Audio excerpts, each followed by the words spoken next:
படம் சூப்பராக இருக்குது. ஒரு நல்ல ஒரு மெசேஜ் இருக்குது படத்தில். நல்லா கிளைமேக்ஸில் சோஷியல் மெசேஜ் கொடுத்துருக்காங்க அந்த படத்தில். நல்லா எங்கேஜிங்காக இருந்துச்சா? போர் அடிக்காமல் நல்லா எங்கேஜிங்காக தான் கொண்டு போயிருக்காங்க. ரொம்ப அதுவும் இல்லாமல் டிப்ஸ் மேலே டிப்ஸ்.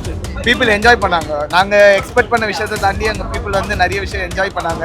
அவர் சாட்டை வாங்குவார் எம்ஜிஆர் கையிலேருந்து. அதுக்கான கெஸ் பண்ண முடியாது. ஆனால் கன்ஃபார்ம் 500 கோடி தாண்டிடும். 2.2 ரெக்கார்டு கிட்ட பீட் பண்ணுறதுக்கு வாய்ப்பு நிறைய. அந்த டிவி கேன் கையில் வருதுலண்ணா, அந்த சீன் பார்க்கணும். அந்த சீன் சூப்பராக இருக்கும். தளபதி படம்னா ஏதோ ஒரு விஷயம் கருத்து இருக்குது அதில். இன்னொன்று என்னென்னா, இப்போ அரசியலுக்கு வந்ததுக்கப்புறம் வந்த படம். ஸோ அது ஒரு ரூமர்ஸாக அது உண்மையோ ஸ்ப்ரெட் ஆச்சு. ஸ்டார்டிங் சீனில் வந்து அது என்னோட அப்பா தான் வருவாங்க. அந்த சீனில் அந்த தாலாட்ட வருவாயா அந்த சாங் வந்து அப்பா தான் பாடுவாங்க. இத்தனை வருஷம் நம்ம வந்து இளைய தளபதி விஜய் சொல்லிட்டு இருந்தோம். திடீர்னு நம்ம சிஎம் விஜய்னு சொல்லும் போது அது ஒரு மாதிரி ஒரு ஃபீலாக இருக்குது. நம்மளே ஜெயிச்ச மாதிரி, பர்சனல் தான் நம்ம நமக்கே ஜெயிச்ச மாதிரி ஒரு ஃபீல் தருது. வேறு எந்த டைட்டில் அது சூப்பர் ஸ்டார்ன்ற பட்டத்தை கூட வாங்கி போடலாம். எந்த பட்டத்தை வேணால் வாங்கி போடலாம். ஆனால் அந்த சிஎம்ன்ற பட்டத்தை வாங்கி போடுறது அவ்வளோ ரொம்ப பெரிய விஷயம் கிடையாது. அது ரொம்ப அசாத்தியமான விஷயம். ஆக்சுவலாக வந்து ஃபேமிலி ஆடியன்ஸ் நிறைய பேர் வந்து பார்க்கலாம். நிறைய பேர் பார்க்கக்கூடிய படம் தான். எந்த தேவையில்லாத சீனும் இல்லை. எது இருக்கணுமோ அது மட்டும் இருந்துச்சு. நல்ல காமெடியான படம். படம் சூப்பராக இருக்குது. ஒரு நல்ல ஒரு மெசேஜ் இருக்குது படத்தில். ரொம்ப அதுவும் இல்லாமல் டிப்ஸ் மேலே டிப்ஸ். பீப்புள் என்ஜாய் பண்ணாங்க. நாங்கள் எக்ஸ்பெக்ட் பண்ண விஷயத்தை தாண்டி அங்கே பீப்புள் வந்து நிறைய விஷயம் என்ஜாய் பண்ணாங்க. கவுண்டர்ஸ் சரி, எல்லாமே சரி. இது ஒரு டிஃப்ரெண்ட்டான ஒரு இது இருக்கும். அவர் சாட்டை வாங்குவார் எம்ஜிஆர் கையிலேருந்து. அதை பார்க்கணும் அப்படின்றது. ஓகே. அந்த சீன் வந்து போக எப்படி இருக்கும் உங்களோட எக்ஸைட்மெண்ட்? அது எப்படி ப்ரோ எப்படி சொல்றது, ஒரு குழந்தை ஆசைப்பட்டு கேட்டா எப்படி எக்ஸைட் ஆகும் அந்த மாதிரி இருக்கும். ஏன்னா இது எல்லாமே தேர்தலுக்காக எடுக்கப்பட்ட படம். இன்னைக்கு அவர் சிஎம் ஆயிட்டாரு. இதுல ஒரு சில சீன்ஸ்லாம் வந்து ரொம்ப இதுவா இருக்கும். ஏன்னா அப்ப இருந்த ஆளுங்கட்சி விமர்சனம் பண்ணி தான் எடுத்திருப்பாங்க. இப்போ ஒரு ஆட்சி மாறிடுச்சு. இப்போ அவர் முதல்ல இருக்கும். அது ஏதாச்சும் வந்து பேக் ஃபேர் ஆகும்னு நினைக்கிறேன். இல்ல, வாய்ப்பு இல்லை. ஏன்னா அது வந்து ஃபுல் அண்ட் ஃபுல் அப்ப ஆட்சி பண்ண மட்டும் டிஎம்கேவா இருக்கட்டும், ஏடிஎம்கேவா இருக்கட்டும், அவங்க ஏன் நாம் தமிழரை கூட இருக்கட்டும், அவங்களே கலாய்க்கிற மாதிரி தான் இருக்கும். ஸோ எல்லா பார்ட்டிஸும் மட்டும் தான் பண்ணுற மாதிரி இருக்கும். ஆக்சுவலாக படம் சூப்பராகவே இருந்துச்சு. நல்ல காமெடியான த்ரில்லர் படம் மாதிரி இருந்துச்சு. ஆக்சுவலாக வந்து ஃபேமிலி ஆடியன்ஸ் நிறைய பேர் வந்து பார்க்கலாம். நிறைய பேர் பார்க்கக்கூடிய படம் தான். எந்த தேவையில்லாத சீனும் இல்லை. எது இருக்கணுமோ அது மட்டும் இருந்துச்சு. நல்ல காமெடியான படம். ட்விஸ்ட் நிறையா இருந்துச்சு. யார் கொலை பண்ணா, யார் என்ன பண்ணா அப்படின்னு சொல்லிட்டு போயிட்டே இருந்துச்சு. கடைசியில் அந்த சஸ்பென்ஸை பிரேக் பண்ணாங்க. எப்படி இருந்துச்சு படம்? நல்லா தான் இருக்குங்க, சூப்பராக தான். என்ன ஸ்டோரி லைக் ஒரு எப்படி சொல்கிறது தெரியல. கிரைம் த்ரில்லர் மாதிரியா? கொஞ்சம் த்ரில்லர் மாதிரி, கொஞ்சம் காமெடி கலந்த ஒரு படம் அது. நல்லா கிளைமேக்ஸில் சோஷியல் மெசேஜ் கொடுத்துருக்காங்க அந்த படத்தில். நல்லா சூப்பர் எங்கேஜிங்காக இருந்துச்சா? போர் அடிக்காமல் நல்லா எங்கேஜிங்காக தான் கொண்டு போயிருக்காங்க. சூப்பராக தான் இருக்குது. படத்துக்கு 10 out of எவ்வளோ மார்க்? ஒரு 9 கொடுக்கலாம். இப்போ ரிலீஸ் பண்ணால் தளபதினு வருவான். எலெக்ஷனுக்கு அப்புறம் ரிலீஸ் பண்ணால் சீஃப் மினிஸ்டர் வரும். சொன்ன மாரி எலெக்ஷனில் ஜெயிச்சாரு, சீஃப் மினிஸ்டர் டைட்டில் கார்டு இப்போ ஒரு படம் வந்து ஜோசப் விஜய் அப்படி சொல்லிட்டு அந்த டைட்டில் கார்டுக்கு தான் இப்போ எல்லாம் வெயிட் பண்ணிட்டு இருக்காங்க. அவரோட ஃப்ளாஷ்பேக் போர்ஷன், அதுக்கப்புறம் அந்த ராவணம்மாவோட சாங் ஒன்று வரும் ப்ரோ. அதில் அந்த சாமி ஆட்டம் ஒன்று ஆடுவாங்க ட்ரெய்லர் கிளிப்ல. அந்த சீனுக்கு தான் ப்ரோ வெயிட் பண்ணுறாங்க. நெக்ஸ்ட் திங் வந்து தலைவால வந்து ஒரு ஃபைட் சீன் பண்ணுவாங்க ஸ்வாட் வச்சு. அந்த ஸ்வாட் சீன் வந்து இதுலேயே இருக்கும்.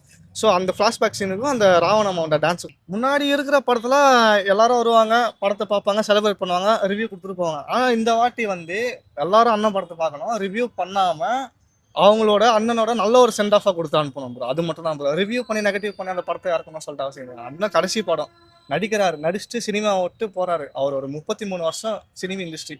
ஸோ அதை முடிச்சுட்டு 69 படத்தை கொடுத்துட்டு ஒரு நல்ல குட் பாயாக சொல்லிட்டு போகிறாரு. ஸோ அதை நெகட்டிவ் ரிவ்யூ கொடுக்காம நம்ம வந்து அண்ணனோட நல்ல ஒரு சென்ட் ஆஃபாக கொடுத்து அனுப்புகிறோம். ஸோ அவரோட அரசியல் வாழ்க்கைக்கு இப்போ போகிறாரு. ஸோ அதுக்கோட கிரேட்டை கொடுத்துட்டு நம்ம முடிச்சுக்கிட்டு ஒன் லாஸ்ட். ஆமாம், நல்லா ஆக்சுவலி நல்ல கதை. ஒரு சும்மா ஒரு ஃபார்முலா இல்லாமல் இந்த தியேட்டருக்கு வந்து பார்க்கணும் அப்படிங்கிற மாதிரி அவங்க பண்ணுறது இட்ஸ் ரியலி ரொம்ப நான் அப்ரிஷியேட் பண்ணணும். நாங்கள் ஃபேமிலியாக பார்த்தோம், ரொம்ப நல்லா என்ஜாய் பண்ணோம். ராவணம்மா அந்த பாட்டு கேட்டு அந்த பாட்டு அவருக்காகவே பண்ண மாதிரி இருக்கும். அந்த வீடியோ நீங்க பாத்தீங்கன்னா இது வரைக்கும் தமிழ் சினிமால அந்த மாதிரி கிரேஸ் யாருமே கிடையாது. ஏன் அதை பார்த்துட்டு கூட தான் ஜெயிலர் 2 மலேசியால ஆடியோ லான்ச் வைக்கலான்னு பேசிட்டு. நம்ம இந்த 1000 கோடி இப்படிலாம் வந்து ஒரு டாக் போகுது இல்லை, அவருடைய கடைசி படம் அடிக்க. ஏன்னா தமிழ் சினிமா இது வரைக்கும் அடிச்சது கிடையாது. நம்ம வாய்ப்பு இருக்காது. கெஸ் பண்ண முடியாது ப்ரோ. ஆனால் கன்ஃபார்ம் 500 கோடி தாண்டிடும். 2.2 ரெக்கார்டு கிட்ட பீட் பண்றதுக்கு வாய்ப்பு நிறைய. அவரு சீஃப் மினிஸ்டர் சீட்ல உட்காந்தா அந்த மாதிரி சீன் காமிச்சா அந்த மெர்சல் படத்துல வந்து காமிப்பாங்க பாத்தீங்களா, செக்ரட்டரியேட் போற அந்த மாதிரி இவர் வந்து அந்த சோஃபால வந்து chief minister C Joseph Vijay அந்த மாதிரி காமிச்சா நல்லா இருக்கும் ப்ரோ. ஓகே. அந்த டிவி கேன் கையில வருதுலண்ணா, அந்த சீன் பார்க்கணும். அந்த சீன் சூப்பரா இருக்கும். அதை எடுத்து ஸ்னாப் போட்டு எல்லாருக்கும் காட்டணும். அதான் ஒரு இதுனா நான் வந்து அந்த தளபதி கச்சேரி சாங்க்கு அப்புறம் அந்த வருஷம் தான். ஓகே சரி, எந்த பாட்டு பிடிச்சிருக்கு உனக்கு அந்த படத்துல? தளபதி கச்சேரி. தளபதி கச்சேரி. Okay super. உங்களுக்கு மேம்? எனக்கும் அதேதான் அதே அதேதான். பாட்டு, அந்த பாட்டு. அதே மாதிரி வந்து கிளைமேக்ஸ்ல நிறைய விஷயங்கள் ஆட் பண்ணியிருக்காங்க அப்படின்லாம் வந்து சொன்னாங்க. இப்போ விஜய் சார் ரியல் லைஃப்ல நிறைய விஷயங்கள் பண்ணிட்டு இது இந்த ஒரு விஷயத்தை இதுல ஆட் பண்ணலாம் அப்படின்னா எந்த ஒரு விஷயமா இருக்கும்? ஒரு போட்டோ எடுத்தாங்கல்ல, நான் ஒரு இதுல எல்லாருக்கூடயும் போட்டோ எடுத்தார்ல, அது ஆட் பண்ணா நல்லா இருக்கும். சரி, லாஸ்ட் படம் இதுக்கப்புறம் வெயிட் பண்ணவே முடியாது அவர் படத்துக்கு. எப்படி இருக்கு ஒரு ஃபேனா? ரீரிலீஸ்க்கு பண்ணா கூட ஒரு புது படத்துக்கு வர அந்த எக்ஸைட்மெண்ட் இருக்காதுல்ல? தளபதி பார்த்தா நானே எக்ஸைட்மெண்டா இருக்கும். எக்ஸைட்மெண்டா இருக்கும். சரி, லாஸ்ட் படம் எப்படி இருக்குது? அப்புறம் அவருடைய ஃபர்ஸ்ட் லுக் வராது, ட்ரெய்லர் வராது, டீசர் வராது, பாட்டு வராது. நியூஸ்ல பாப்போம் நான் டெய்லி. பட் அதெல்லாம் ஸ்கிரீன்ல பாக்குறதுன்னு ஒரு இது இருக்குல்ல. ஆமா, நடிக்கணும். நீங்க ஃபர்ஸ்ட் படம் எங்க பாத்தீங்க? தியேட்டர்ல என்ன படம் பாத்தீங்க? அதே மெர்சல் தான். எல்லாரும் ஒண்ணா தான் போனீங்களா? ஆமா. Super super. சோ மெர்சல்ல இருந்து இன்னைக்கு ஜனநாயகன் லாஸ்ட் படம் எவ்வளவு ஈக்கரா வெயிட் பண்றீங்க இந்த படத்துக்கு? ரொம்ப நாளா சீஃப் மினிஸ்டர் ஆகிறதுக்கு முன்னாடில இருந்தே நாங்க வெயிட் பண்றோம். ஆமா. அப்ப வரல, இப்போ வந்து சொன்னா இப்ப விட மாட்டோம். ஓகே, நீங்க எந்த சீனுக்கு வெயிட் பண்றீங்க? ஏதாவது பர்టిక్యులர் சீன் இருக்கும்ல? ஐயோ, அந்த டிவிக்கு அந்த டாட்டூ அதுக்கு தான் வெயிட் பண்றோம். Okay. அப்புறம் சிஎம் டைட்டிலுக்காக வெயிட் பண்ணி. Okay ma'am, thank you. Thalapathy படம்னா ஏதோ ஒரு விஷயம் கருத்து இருக்கு அதுல. இன்னொன்று என்னன்னா, இப்போ அரசியலுக்கு வந்ததுக்கு அப்புறம் வந்த படம். ஸோ அது ஒரு ரூமர்ஸா அது உண்மையோ ஒரு ஸ்ப்ரெட் ஆச்சு, ஒரு பொலிட்டிக்கல் ரிலேட்டடான ஃபிலிம் அப்படின்னா சரி, அப்போ ஏதோ உள்ள ஒரு கான்செப்ட் இருக்கு, அது கருத்து இருக்கு, அது என்னன்னு தெரிஞ்சுக்கணும். அவனோட வளர்ச்சிக்கு நான் உண்மையிலே பெருமை தான் பண்ணணும். எல்லாருமே எந்த ஆக்டராலையும் செய்ய முடியாது. எம்ஜிஆருக்கு அடுத்து எம்ஜிஆர் ஒரு ஆக்டரு, அவரால் செய்ய முடிஞ்சது தன காலத்தில் கலைஞருக்கு அடுத்து முடிஞ்சு இப்போ வந்து விஜய் செய்கிறப்ப அது கொஞ்சம் பெருமையான விஷயமா தான் இருக்குது. ஏன்னா அந்த டைட்டில் கார்டு வேறு எந்த டைட்டில் கார்டு சூப்பர் ஸ்டார்ன்ற பட்டத்தை கூட வாங்கி போடலாம், எந்த பட்டத்தை வேணால் வாங்கி போடலாம். ஆனால் அந்த சிஎம்ன்ற பட்டத்தை வாங்கி போடுறது அவ்வளோ ரொம்ப பெரிய விஷயம் கிடையாது. அது ரொம்ப அசாத்தியமான விஷயம். அதை சாதிச்சும் காட்டிட்டாரு. அந்த விஷயத்தில் எல்லாரும் பெருமைப்படணும். சிஎம்ன்ற நான் தலை ஃபேனாகவே இருந்தாலும் அஸ் அ சீஃப் மினிஸ்டராக இந்த நம்ம தமிழ்நாட்டில் அவரோட கண்ட்ரோலில் இருக்கோன்றனால நான் ரொம்ப பெருமைப்படுறேன் அந்த விஷயத்துக்கு. அதே மாதிரி இப்போ அவரோட செயல்பாடுகள்லாம் பார்த்துருப்பீங்க. 2 மாசம் ஆகுது ஆட்சிக்கு வந்து, எப்படி இருக்கு?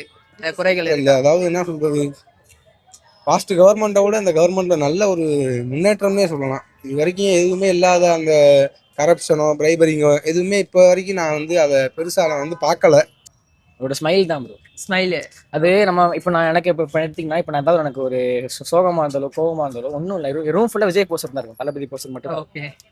அதாவது ஒரு மனசு கஷ்டமா இருக்கும்போது அவரோட ஃபோட்டோவையோ இல்லை அவரோட ஃபீச்சரையோ நான் பார்த்தேனாலே ஒரு மாதிரி ஆயிரும், மோட்டிவேட் பண்ணுறோம். மோட்டிவேட் ஆகி சரி நம்மளுக்கே ஆயிடலாம், சிரிச்சிடலாம், ஒரு ஸ்மைல் வந்துடும் அவர் பார்த்தாலே. Okay okay. ஸோ அதுதான் ப்ரோ, அவரோட ஸ்மைலும் அவர் டான்ஸும் தான் ப்ரோ. அந்த மாதிரியான பர்சன் இதுக்கப்புறம் அவருடைய படங்கள் இல்லை, அந்த அவர் சிஎம் ஆயிட்டு அதெல்லாம் ஒரு பக்கம் இருக்கட்டும். பட் நம்ம நடிகராக அவரை கொண்டாடி இருக்கோம், நிறைய செலிப்ரேட் பண்ணியிருக்கோம். இதுக்கப்புறம் அந்த மாதிரியான மொமெண்ட்ஸ் இல்லை அப்படின்னும் போது எப்படி இருக்கு? கஷ்டமாக தான் இருக்கு. நானே பஸ்ஸில் வரும்போது சார் இது லாஸ்ட் படம், last ticket, last first show டிக்கெட்டுக்கு இப்போ பார்த்துட்டோம்னா முடிஞ்சு, அதுக்கப்புறம் படமே வரேன் சொல்லிட்டு நான் அழுகி என்ரோல் பண்ணிட்டு தான் இருக்கேன். இப்போ கூட இத்தனை வருஷம் நம்ம வந்து இளைய தளபதி விஜய் சொல்லிட்டு இருந்தோம், திடீர்னு நம்ம சிஎம் விஜய்னு சொல்லும் போது அது ஒரு மாதிரி ஒரு ஃபீலாக இருக்குது. நம்மளே ஜெயிச்ச மாதிரி, பர்சனலாக நம்ம நமக்கே ஜெயிச்ச மாதிரி ஒரு இது ஃபீல் தருது.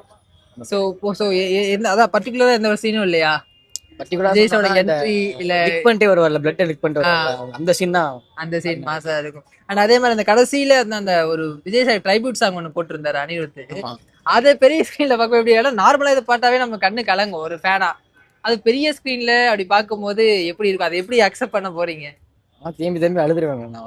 எங்க அம்மாவும் விஜய் ஃபேன் தான். எங்க அம்மாலாம் வந்து விஜய் அழுதாலே அழுதுருவாங்க, அப்படி ஒரு தீவிரமான ஃபேன். சும்மா கண்ணில் தண்ணி வந்தாலே அவங்க அழுதுருவாங்க.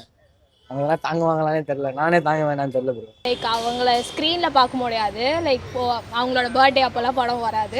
பட் இருந்தாலும் டெய்லி நியூஸில் அதிலலாம் பார்க்குறோம், அந்த சாட்டிஸ்ஃபேக்ஷன் இருக்குது. பட் அவங்க டான்ஸு அதெல்லாம் மிஸ் பண்ணுவோம். அது ஓகே, பட் ஆனால் வந்து நம்ம தேட்டரில் செலிப்ரேட் பண்ண முடியாதுல்ல. ஆமாம், அதெல்லாம் ரொம்ப மிஸ் பண்ணுவோம் கண்டிப்பாக. அது வந்து லைக் நிறைய பேர் வந்து இந்த ஜேர்னியில் வந்து அவர் நிறைய வந்து இன்சல்ட் பண்ணியிருக்காங்க. ஸோ அதுக்கெல்லாம் ஒரு பதிலடி அப்படின்ற மாதிரி இருக்கும். ப்ளஸ் வந்து அவரை இன்சல்ட் பண்ணது இல்லாமல் ஃபேன்ஸ் நிறைய பேருக்கும் வந்து அந்த இன்சல்ட்லாம் நடந்திருக்கு. ஸோ அது வந்து எங்களுக்கு ஒரு லைக் இதெல்லாம் நடந்ததுக்கு இது ஒரு பதிலாக இருக்கும். லைக் அதை பார்க்குறதுக்கு தான் நாங்கள் ரொம்ப வெயிட் பண்ணுவோம். ஸ்டார்டிங் சீனில் வந்து அது என்னோட அப்பா தான் வருவாங்க அந்த சீனில். அந்த தாலாட்ட வருவாயா அந்த சாங் வந்து அப்பா தான் பாடுவாங்க. ஸோ அந்த சீனுக்காக தான் நாங்கள்